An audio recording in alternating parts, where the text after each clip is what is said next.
Hello everyone, जय हिंद। तो ये जो आज का हमारा वीडियो है, ये ग्रुप डी का पेपर एनालिसिस हम जिसमें कर रहे हैं। 24 अगस्त को जो ग्रुप डी के पेपर हुए थे, उसमें सभी शिफ्ट के फर्स्ट, सेकंड, थर्ड तीनों शिफ्ट में जो सेलेक्टेड इंपॉर्टेंट क्वेश्चंस है वो मैंने पिक किए हैं और जिसका डिस्कशन हम आज के वीडियो में करने जा रहे हैं।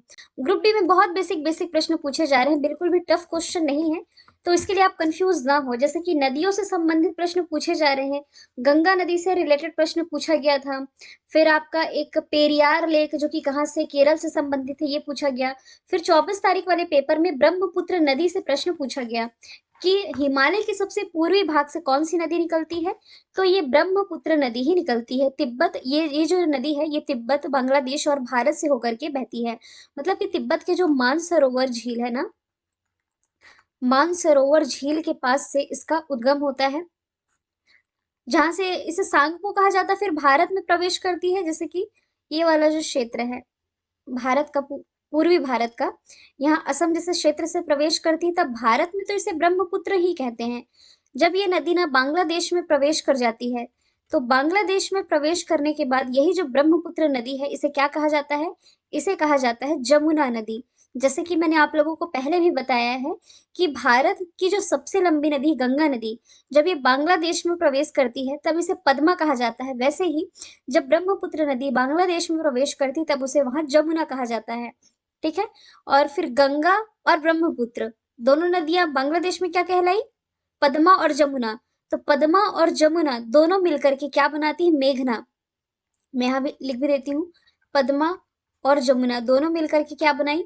मेघना। मतलब कि इनकी जो संयुक्त धारा है, ये कहलाती है मेघना, जो कि सुंदरबन डेल्टा, आप जानते ही ये दुनिया का सबसे बड़ा डेल्टा है पश्चिम बंगाल में।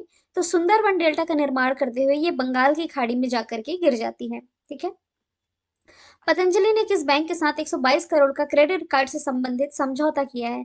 क्यों डील किया, क्या डील किया? वैसे मुझे एक्सपेक्टेड नहीं था कि ऐसे प्रश्न पूछे जाएंगे, लेकिन तब भी एक अतरंगी सवाल पूछा ही जाता है। ये 2022 की ही न्यूज थी। पतंजलि ने पीएनबी के साथ समझौता किया था क्रेडिट कार्ड से संबंधित। पतंजलि के बारे में आप सभी जानते हैं, बाबा रामदेव से संबंधित है। पंजाब नेशनल बैंक के बारे में मैं बात करूं, क्योंकि बैंकों के भी फॉर्मेशन ईयर पूछे जा रहे हैं, तो पंजाब नेशनल बैंक की जो स्थापना है 1894 में की गई। इसका जो हेडक्वार्टर है ये हो जाएगा दिल्ली में, और इसके जो एमडी और सीईओ हैं, ये कौन हो जाएंगे? अतुल कुमार गोयल हो जाएंगे। अगला प्रश्न है, बीड़ी के पत्ते किससे बनाए जाते हैं? तो बीड़ी किससे बनाई जाती है? किसके पत्ते से? तेंदू के पत्ते। छत्तीसगढ़ इसका मेन सोर्स है, आप कह सकते हैं। तो तेंदू के पत्ते से बीड़ी बनाई जाती है। अब ये नहीं पूछेंगे बीड़ी क्या होती है। नरेंद्र मोदी ने दिल्ली में वॉर मेमोरियल का उद्घाटन कहाँ किया? कहाँ स्थित है? अच्छा, ये आंसर ही लिख गया है, इसमें मैं मॉडिफाई करूंगी। ये तो मैं आप लोगों को करंट अफेयर में भी पढ़ाते रहती हूँ कि भारत का पहला वॉर मेमोरियल, इसे ही आप युद्ध स्मारक कह सकते हैं, ये प्राइम मिनिस्टर नरेंद्र मोदी के द्वारा दिल्ली में उद्घाटन किया गया था, इंडिया गेट के पास में, है ना। जितने शहीद हुए हैं भारत की रक्षा के लिए, इन शहीदों का पूरा वहां पर नेम प्लेट चिन्हित है। वॉर मेमोरियल भारत का दिल्ली में। दिल्ली है ना, जो भारत की राजधानी है ही, यमुना नदी के किनारे बसी हुई है। अरविंद केजरीवाल यहाँ की मुख्यमंत्री है। एलजी अभी हाल ही में बनाए गए हैं। कौन है? विनय कुमार सक्सेना यहाँ के एलजी हो जाएंगे। दिल्ली में अभी 7वीं गवर्निंग काउंसिल की बैठक होनी है। प्राइम मिनिस्टर नरेंद्र मोदी इसकी अध्यक्षता करेंगे। सबसे पुराना नगर निगम कौन सा? मद्रास। पहले तो इसे मद्रास कहते थे, वर्तमान में आप इसे चेन्नई कहते हैं, है ना। 1688 के आसपास पहला जो नगर निगम है, इसे चेन्नई में बनाया गया। तो चेन्नई में ना, ओला के द्वारा सबसे बड़ा स्कूटर कारखाना भी आप रिलेट कर सकते हो।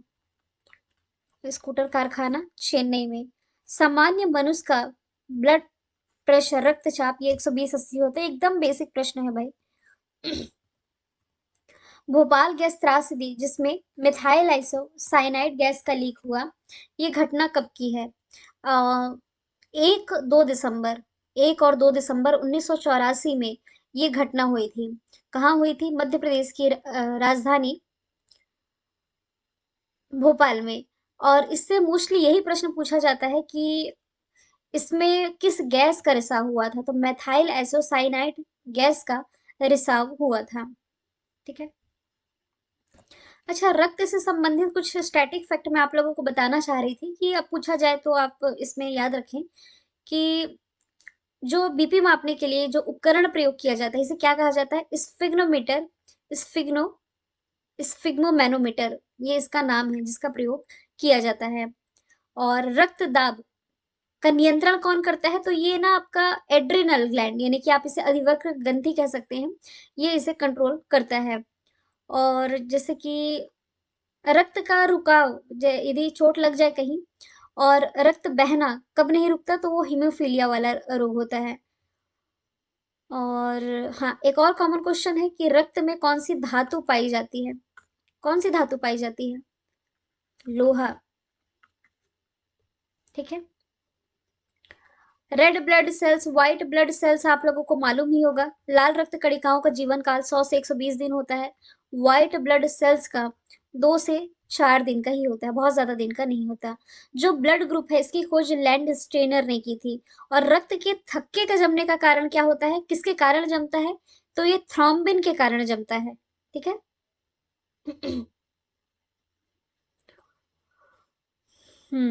तो रक्त से इतना ही डिस्कशन काफी था। और कुछ चीज मैं भूल रही हूँ? इतना तो मालूम होगा कि मनुष्य के शरीर में औसतन 5 से 6 लीटर खून होता है। और रेड ब्लड सेल्स जिसका मैंने डिस्कशन किया है, तो उसका कब्रिस्तान किसे कहा जाता है? स्प्लीन, यानी कि प्लीहा को कहा जाता है। हम्म। ठीक है।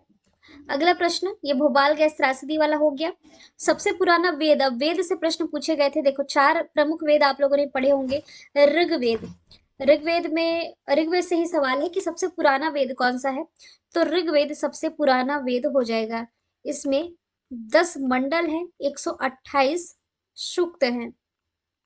बहुत बेसिक, मतलब कि लूसेंट सामान्य जीके वाले में आप लोगों ने पढ़ी होगी। एक कॉमन क्वेश्चन है, ये पूछा जाता है कि ऋग्वेद का ऐसा कौन सा मंडल है जो कि अ, सोम का उल्लेख है, जो देवता सोम का उल्लेख है, ये 9वें मंडल में इसका उल्लेख है। और सबसे पुराना वेद है ही। इसके अलावा यदि मैं बात करूं यजुर्वेद की, 4 वेद हैं, ऋग्वेद, यजुर्वेद, सामवेद और अथर्ववेद। तो यजुर्वेद से कॉमन क्वेश्चन है कि ये एक ऐसा वेद है जो कि गद्य में भी है और पद्य में भी है। इसके बाद आता है सामवेद। साम का अर्थ है गान, है ना? तो इस वेद में मुख्यतः यज्ञों के समय में ना जो मंत्र का गान किया जाता था उसका संकलन सामवेद में है। ठीक है। और फिर लास्ट में आता है आपका अथर्ववेद। सबसे प्राचीन वेद जो है ऋग्वेद, और सबसे बाद का वेद हो जाएगा आपका अथर्ववेद। ठीक है। हीटर का तार नाइक्रोम का बना होता है। भारत में सबसे ज्यादा भोजन देने वाली जो योजना है ये मिड डे मील योजना है। अच्छा, मिड डे मील योजना, इसकी शुरुआत कब से की गई थी? तो ये 1995 से इसकी शुरुआत की गई थी। भारत छोड़ो आंदोलन, देखो 1942 में इसकी शुरुआत की गई थी, 8 अगस्त 1942 से। उस हिसाब से यदि हम देखें तो इसने अभी हाल ही में अपने 80 साल कंप्लीट कर लिए हैं, अगस्त के महीने में, 8 अगस्त को। इसी से रिलेटेड प्रश्न बना है आप लोगों का। तो 8 अगस्त 1942 में इसकी शुरुआत की गई थी। कुछ इंपॉर्टेंट सवाल है जो कि भारत छोड़ो आंदोलन से पूछे जा सकते हैं। तो ये महात्मा गांधी द्वारा पारित किया गया था। मुंबई के गोवालिया टैंक मैदान में भारत छोड़ो आंदोलन पर प्राइम मिनिस्टर ने, महात्मा गांधी जी ने भाषण दिया था। अब भारत छोड़ो आंदोलन का कारण क्या था, मतलब कि ऐसा क्या सिचुएशन बन गया उस समय कि भारत छोड़ो आंदोलन की शुरुआत कर दी गई? ये क्रिप्स मिशन जो कि उस समय चर्चे में था, क्रिप्स मिशन के विरोध में ये लाया गया था। और इसका जो प्रारूप है भारत छोड़ो आंदोलन का, ये जवाहरलाल नेहरू जी के द्वारा तैयार किया गया था। एक और महत्वपूर्ण नाम आप लोगों को यहाँ से रिलेट कर लेना है, अरुणा आसफ अली का। क्योंकि ये जो अरुणा आसफ अली है ना, इन्हें ही भारत छोड़ो आंदोलन की नायिका के रूप में जाना जाता है। और एक प्रमुख नारा आप रिलेट कर सकते हो, नारा कौन सा है? करो या मरो। तो करो और मरो, सॉरी, करो या मरो का जो नारा है इसी आंदोलन से जुड़ा हुआ है। अच्छा, ये भारत छोड़ो आंदोलन शब्द गढ़ा किसने था? ऑप्शन में महात्मा गांधी देख करके आप लोग महात्मा गांधी राइट आंसर लगा देते हैं, लेकिन मैं आप लोगों को बता दूं, भारत छोड़ो मतलब ये जो भारत छोड़ो शब्द है ना, ये गढ़ा गया था यूसुफ मेहर अली के द्वारा। ये केबीसी का प्रश्न बना था शायद, नहीं भी बना था तो आप लोगों को याद रखना है, यूसुफ मेहर अली के द्वारा ये गढ़ा गया था। हेमिस नेशनल पार्क से संबंधित प्रश्न है, कहाँ है? लेह लद्दाख में स्थित है। जम्मू कश्मीर का आप रिलेट कर लेना सलीम अली नेशनल पार्क, जबकि सलीम अली बर्ड सेंचुरी आपकी गोवा में हो जाएगी। राजस्थान का रिलेट कर सकते हो, क्योंकि नेशनल पार्क से संबंधित प्रश्न पूछे ही जा रहे हैं। सरिस्का, रणथंभौर, केवला देव। गुजरात का रिलेट कर सकते हो। महत्वपूर्ण महत्वपूर्ण आप लोगों को बता रही हूँ, बाकी तो नेशनल पार्क वाला वीडियो आप लोगों ने पढ़ा ही होगा। Gir Vansda, black buck marine. Application पर मैंने नहीं प्रोवाइड कराया होगा तो मैं प्रोवाइड करा दूंगी। असम का नामेरी, मानस, डिब्रू साइखोवा, ओरंग। 7वां नेशनल पार्क दिहंग पटकाई बना है, भूलिएगा नहीं। मध्य प्रदेश में तो सबसे ज्यादा है, कान्हा पेच, पन्ना, बांधवगढ़, सतपुड़ा, बहुत सारे हैं। पेच, पन्ना, ये सभी आप मध्य प्रदेश से रिलेट कर सकते हो। छत्तीसगढ़ में गुरु घासीदास, कांगेर घाटी, इंदिरा, ये सभी छत्तीसगढ़ में है। ओडिशा में सिमलीपाल, भीतरकनिका। कर्नाटक में अंसी, कुद्रेमुख, नागरहोल, बन्नरघट्टा। फिर उत्तराखंड में राजाजी, जिम कॉर्बेट। और गुजरात, मध्य प्रदेश, छत्तीसगढ़, फिर पश्चिम बंगाल में गौरुमारा, जल्दापारा, बक्सा।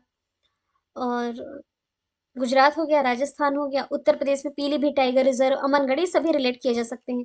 विटामिन के का रासायनिक नाम क्या है, ये पूछा गया था। देखिए, विटामिन जो K1 है ना, इसे अन्य नाम से जाना जाता है, फाइलोक्विनोन के नाम से, लेकिन विटामिन के का रासायनिक नाम ये है फाइथोना नाइडियोन। कुछ ऐसे नाम है जो मुझे भी बोलने में दिक्कत होती है, कुछ ट्रिकी नाम, रासायनिक नाम वाले। ऐसे मैं याद करती थी इसे। तो उसका रासायनिक सूत्र है C31H4602, विटामिन के का रासायनिक नाम। और काफी सारे विटामिन के नाम मैंने याद करा रखे हैं, और ये एग्जाम का प्रश्न भी बना था। टोकोफेरल पूछा गया था, ये विटामिन ई का है। और एस्कॉर्बिक ये आपका विटामिन सी का है ना। आवर्त सारणी में कितने हॉरिजॉन्टल, हॉरिजॉन्टल मतलब इस तरह, और वर्टिकल मतलब इस तरह, तो कितनी हॉरिजॉन्टल और कितनी वर्टिकल लाइन है? 18 है हॉरिजॉन्टल और 8 हो जाएंगी वर्टिकल। मंत्रिपरिषद लोकसभा के प्रति उत्तरदायी है, ये आर्टिकल 75 के खंड 3 में कहा गया है कि मंत्रिपरिषद सामूहिक रूप से लोकसभा के प्रति उत्तरदायी होती है। लोकसभा से भी रिलेटेड आप ये याद रख लो कि इसका उल्लेख किस आर्टिकल में है। लोकसभा का उल्लेख आर्टिकल 81 में, राज्यसभा का उल्लेख आर्टिकल 80 में। जो लोकसभा होती है ना, ये निम्न सदन होती है, मतलब कहीं कभी भी भंग हो सकती है। अस्थायी सदन है, क्योंकि ये उच्च सदन है राज्यसभा, मतलब ये कभी भी भंग नहीं होती, और ये स्थायी सदन है। मोहाली में 2022 तक 100वां टेस्ट खेलने वाला प्लेयर कौन बना है? तो विराट कोहली मोहाली में 100वां टेस्ट खेलने वाला प्लेयर है, जो कि बन गया है। विराट कोहली से आप ये भी तो रिलेट कर सकते हो कि जो विराट कोहली है, ये इंस्टाग्राम पर सबसे ज्यादा फॉलो किए जाने वाले सेलिब्रिटी हैं। सेलिब्रिटी कह लो या इन्हें क्रिकेटर कह लो, ये विराट कोहली ही है। मोहाली से याद रखना, ये पंजाब में स्थित है। एनके झा किस क्रम के वित्त आयोग के अध्यक्ष है? तो मैंने पहले बताया है, वित्त आयोग के 15वें क्रम के अध्यक्ष एनके झा है। वित्त मंत्री निर्मला सीतारमन है। फीफा से संबंधित सवाल था कि नेक्स्ट फीफा कहाँ आयोजित होगा? तो अमेरिका, कनाडा, मैक्सिको, 3 कंट्री मिलकर होस्ट करेंगी। फेडरेशन इंटरनेशनल फुटबॉल एसोसिएशन, 1904 में इसकी स्थापना हुई। ज्यूरिख स्विट्जरलैंड में हेडक्वार्टर, ज्ञानी इन्फेंटो इसके अध्यक्ष हो जाएंगे। फीफा 2022 का आयोजन कतर कर रहा है। इससे जो नेक्स्ट होगा, यूएसए, मैक्सिको, कनाडा होस्ट करेंगे। यमुना की सहायक नदियों से सवाल था, तो छोटी चोटी लिखा है, यहाँ होना चाहिए छोटी सिंधु। केन, बेतवा, चंबल, हिंडन, इंडोरी। देखिए, चंबल, केन, बेतवा, ये तो मध्य प्रदेश से ही निकलती है, तो ये सभी यमुना की सहायक नदी है। और यमुना किसकी सबसे बड़ी सहायक नदी? गंगा की सहायक नदी है, ठीक है। खारे पानी की लेक, चिल्का लेक से फिर सवाल था। भारत में खारे पानी की लेक कौन सी है? तो चिल्का लेक हो जाएगी। फिर मीठे पानी की लेक हो जाएगी वुलर, कहाँ है? जम्मू कश्मीर में स्थित है। शेष नाग, बैरी नाग, अनंतनाग, नागिन लेक से भी सवाल था, ये सभी जम्मू कश्मीर में है। फिर चंद्रताल, चंद्रताल, सूरजताल, चंदा मामा और सूरज मामा से यदि सवाल पूछा जाए।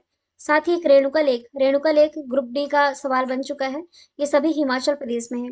और एक भोजताल है, ये मध्य प्रदेश में। बाकी जितने ताल वाले लेक हैं, राक्षस ताल, खुरपा ताल, भीम ताल, नैनी ताल, ये सभी आपके कहाँ हो जाएंगे? उत्तराखंड में हो जाएंगे। सैयद मोदी इंटरनेशनल बैडमिंटन का जो खिताब है पीवी सिंधु ने जीता है। पीवी सिंधु ने ना अभी टोक्यो ओलंपिक में ब्रॉन्ज मेडल जीता था और कॉमनवेल्थ गेम्स में भारत को सिल्वर नहीं, सॉरी सॉरी, गोल्ड दिलाया है कॉमनवेल्थ गेम्स में और ब्रॉन्ज दिलाया है टोक्यो ओलंपिक में। ये बिल्कुल बेसिक प्रश्न था भारत के भौतिक भागों से रिलेटेड। 5 भागों में बांटा गया है। उत्तर पर्वतीय प्रदेश, फिर प्रायद्वीपीय भारत का पठार, विशाल मैदान, समुद्र तटीय मैदान और द्वीप समूह। भोपाल गैस त्रासदी मैंने बता ही दी, 1984 में हुई। मिथाइल आइसोसाइनाइड गैस का रिसाव हुआ, उस समय यूनाइन कार्बाइड कंपनी के जो अध्यक्ष थे वारेन मार्टिन एंडरसन थे। विराट कोहली ने 100वां टेस्ट श्रीलंका के खिलाफ खेला है। श्रीलंका के नए prime minister Ranil Wickremesinghe, president Dinesh Gunawardena है। एलोरा की गुफाएं ये औरंगाबाद महाराष्ट्र में है। ऐतरेय ये ऋग्वेद का मतलब वो जो उपनिषद है ऋग्वेद का, ऋग्वेद से सवाल बता चुकी हूँ। एड्स ये एक वायरस जनित रोग है, एचआईवी वायरस से होता है। Acquired immune deficiency syndrome AIDS की फुल फॉर्म है। द्रविड़ भाषा इनमें से कौन सी नहीं? कन्नड़, संस्कृत, मलयालम, तेलुगु। इनमें से जो संस्कृत है ये द्रविड़ भाषा नहीं है। तो उत्तर और पूर्व भारत की कुछ भाषाएं हैं ये द्रविड़ भाषा से संबंधित है, जिसकी ब्राह्मी, गोंडू, कुडुलू, ये सभी आप रिलेट कर सकते हो। ऐसे प्रश्न आपके ग्रुप डी के पेपर में बन रहे हैं। ठीक है, तो 28 क्वेश्चन मैंने पिक किए। फिर मिलेंगे एक नए पार्ट के साथ। Thank you so much.